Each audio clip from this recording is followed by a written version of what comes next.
नमस्कार, मैं प्रीति आर्य। मैं आज आपके लिए मालती जोशी जी की कहानियों में से एक और कहानी वेल डन पापा सुना रही हूँ। तो शुरू करते हैं कहानी वेल डन पापा। मैं चाय लगवा रही थी कि इन्होंने भीतर आकर कहा, सुनो, वो जो नीली शर्ट वाला है ना, उसे ध्यान से देखना। क्यों? मैंने पूछा। मेरी बात का जवाब दिए बिना ही ये बाहर चले गए। मुझे इतना ताव आया, हर चौथे पाँचवें रोज़ कोई ना कोई चाय पर या खाने पर होता है।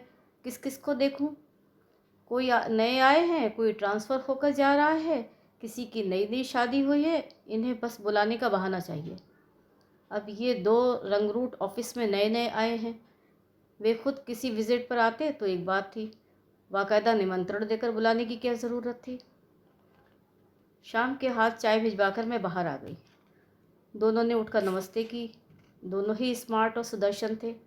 एक का पहनावा हरियाणवी टच लिए हुए था, दूसरा नीली शर्ट वाला ठेठ इंदौरी लग रहा था। फिर जमकर बातें हुई। इंदौर का नमकीन, इंदौर के मॉल्स, इंदौर की सड़कें, मांडू, महाकाल, पाताल पानी, पिपल्यापाला। समय कैसे बीत गया पता नहीं चला।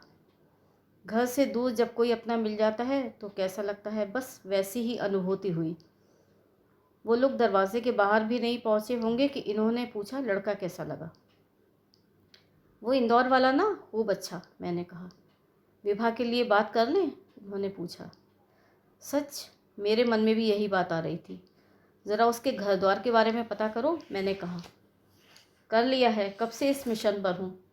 पिता विभाग में अकाउंटेंट हैं। 3 भाई बहनों में ये सबसे बड़ा है।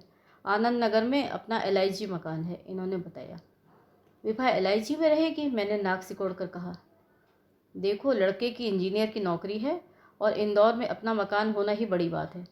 और विभा को वहाँ रहना ही कितना है, वो तो पति के साथ बंगले में रहेगी, इन्होंने समझाते हुए कहा। फिर भी खैर ठीक है, पापा को बता दो, अंतिम निर्णय तो उन्हीं को लेना है, मैंने कहा। आनंद फानंद पापा को फ़ोन किया गया। वे बोले, जो बच्चे विपरीत परिस्थितियों में पलकर बाहर निकलते हैं वे बड़े होनहार होते हैं। मेरी तरफ से हाँ है, विभा से पूछकर बताता हूँ। पापा के जवाब के रूप में चौथे दिन विभा रानी खुद ही आ गई। मुझे बड़ी खुशी हुई। फिर उन लोगों को खाने का निमंत्रण दिया गया। हरियाणा वाला समझदार था, समझ गया कि कुछ और ही खिचड़ी पक रही है। उसने कोई बहाना बनाकर क्षमा मांग ली। उस दिन गप्पों में महफिल देर तक चली। इस बार ललित कुछ खुला। उसने खूब किस्से और चुटकुले सुनाए, प्रोफेसर्स की नकल उतारी। विभा ने भी खूब आनंद लिया। इन्होंने अपना मत स्पष्ट कर दिया। विभा को थोड़ी देर उसके साथ अकेले छोड़ दिया। कहा कि तुम्हारी हाँ हो तो बताना, फिर हम तुम्हारे घर वालों से बात करेंगे। 2 दिन बाद उसका फ़ोन आ गया और विभा के साथ इंदौर के लिए रवाना हो गई। अपने पतिदेव पर सचमुच गर्व हो रहा था। कितने अपनेपन से वे पापा की मदद कर रहे थे। हम लोगों के इंदौर पहुंचने के बाद पापा ने ललित के पिताजी से फ़ोन पर संपर्क किया। पापा ने उन्हें सपरिवार चाय पर आने का निमंत्रण दिया। वे आए तो पर सपरिवार नहीं, सिर्फ अपनी कन्या को साथ लाए। घर में हमारी भाभी हैं, मिसेज़ उन्हें छोड़कर कहीं जाती नहीं है और शुभ कार्य में भाभी को लाया जाए। उन्होंने वाक्य पूरा नहीं किया, पर उनका वाक्य मैं समझ गई। पहला धक्का वहीं लगा। इस युग में ऐसी सोच? पर ये तो शॉक ट्रीटमेंट की शुरुआत थी। वे लोग रिक्शे पर आए थे।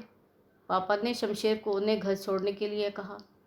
लौटकर वो बड़े मायूस अंदाज में बोला, सर, वो घर बेबी के लायक नहीं है। मैंने पतिदेव की बात दोहराते हुए कहा, उसे कौन सा वहाँ रहना है, वो तो इंजीनियर साहब के बंगले में रहेगी। ललित के पिता जाते समय कह गए थे, कल सुबह आ जाइएगा, बात कर लेते हैं। पापा सुबह सुबह तैयार हो गए। माँ से चलने के लिए कहा तो वे साफ मुकर गईं। अगर उनकी बीवी अपने घर नहीं आ सकती तो मैं क्या फालतू हूँ? पापा बोले, मैं चाहता था कि कोई महिला मेरे साथ चले, क्योंकि औरतों की नज़र बड़ी पैनी होती है। जो बात हम लोगों को नज़र नहीं आती आप लोग तुरंत पकड़ लेती हो। पापा, मैं चल रही हूँ। उनके साथ उनकी बेटी आई थी, आपके साथ आपकी बेटी जाएगी, मैंने तुरंत कहा। पर उनकी बेटी की तरह मुंह में दही जमा कर नहीं बैठ जाना, ठीक से पूछताछ करना, माँ ने ताकीद की। रविवार का दिन था, इसलिए ड्राइवर छुट्टी पर था, पर पापा ने सब ठीक से समझ लिया था, इसलिए पूछते ताछते पहुँच ही गए। घर पर प्रथम दर्शन बहुत ही डिप्रेसिंग था। शमशेर ठीक ही कह रहा था, घर कहीं से भी विवाह के लायक नहीं था। लकड़ी का छोटा सा दरवाज़ा खोलकर हम अंदर घुसे। 10-12 बदरंग गमलों को पार करते हुए बरामदे तक पहुँचे, अगर उसे बरामदा कहा जाए तो। ऊपर टीन की छत थी, इसलिए उसे बरामदा कहा जा सकता था। वहाँ 2 मूढ़े पड़े हुए थे, उनमें से एक पर एक बुजुर्ग सी महिला बैठी माला जप रही थी। शायद वही वो भाभी होंगी जिनका ललित के पिताजी ने जिक्र किया था। मैंने आगे बढ़कर कुछ कहना चाहा तो उन्होंने हाथ के इशारे से मुझे बैठने को कहा। बूढ़ा तो एक ही था। मैंने पापा से कहा, आप बैठिए, और मैं इधर उधर देखने लगी। कोने में एक तिपाई रखी थी, मैं उसे उठा लाई, पर बैठने की हिम्मत नहीं हुई। उस पर तो चाय के गोल गोल धब्बे पड़े हुए थे। सोचा अगर जंग खाई भी हुई तो साड़ी का सत्यानाश हो जाएगा। मैं कुछ देर असमंजस में खड़ी रही। तभी उस महिला ने माला को उंगलियों में लपेटा, माथे से छुआया और उठ खड़ी हुई। फिर बिना एक शब्द बोले धीरे धीरे भीतर चली गई। पापा बोले, कुर्सी खिसका लो, नहीं तो मुश्किल होगी। पापा हम लोग चलते हैं, मैंने कहा। अरे अभी अभी तो आए हैं, पापा ने कहा। पता नहीं भीतर वाले को हमारे आने की खबर है भी कि नहीं। वहाँ तो ज़ोर ज़ोर से पूजा पाठ हो रहा है और यहाँ तक सुनाई आ रहा है। वो महिला यहाँ बैठी ही थी, इसीलिए मैंने घंटी भी नहीं बजाई। फिर पापा बोले, सवाल ये पैदा होता है कि घंटी है भी कि नहीं, मैंने कहा। घर का हुलिया देखकर तो घंटी पर शक हो रहा है, पापा बोले। उसी समय कल वाली सुकन्या पानी के ग्लास लेकर आई और बोली, पापा पूजा कर रहे हैं। मम्मी कहाँ हैं, मैंने पूछा। मम्मी खाना बना रही हैं, सुकन्या ने बताया। उनसे कहो कल जहाँ गए थे वे लोग आए हैं, मैंने कहा। वो भीतर चली गई। फिर देर तक कोई बाहर नहीं आया, केवल मंत्रोच्चारण सुनाई देते रहे। पापा let us go, this is very insulting. हम लड़की वाले हैं बेटा, लड़की वालों को इज्जत देने की प्रथा हमारे यहाँ नहीं है। मेरी भी इच्छा यहाँ बैठने की नहीं है, पर बीच में छोड़कर कैसे चला जाऊँ। कल को सब कहेंगे कि विवाह के लिए इतना अच्छा घर-वर छोड़ दिया। आप लोगों से ज़रा सा सब्र करते नहीं बना। बाहर एक घर, मैंने मुंह बिचका दिया। फिर मंत्रोच्चार बंद हो गया और आरती गान शुरू हो गया। कोई आधा दर्जन आरतियाँ गाने के बाद शांति स्थापना हुई। कुछ ही क्षणों के बाद गृह स्वामी बाहर आए, शरीर पर सिर्फ एक धोती बांधे हुए। हम लोग शिष्टाचार वश उठ खड़े हुए। हमें अनदेखा करते हुए वे सीधे आंगन में गए, तुलसी के पौधे को जल चढ़ाया और हमारी ओर हाथ उठाते हुए भीतर चले गए।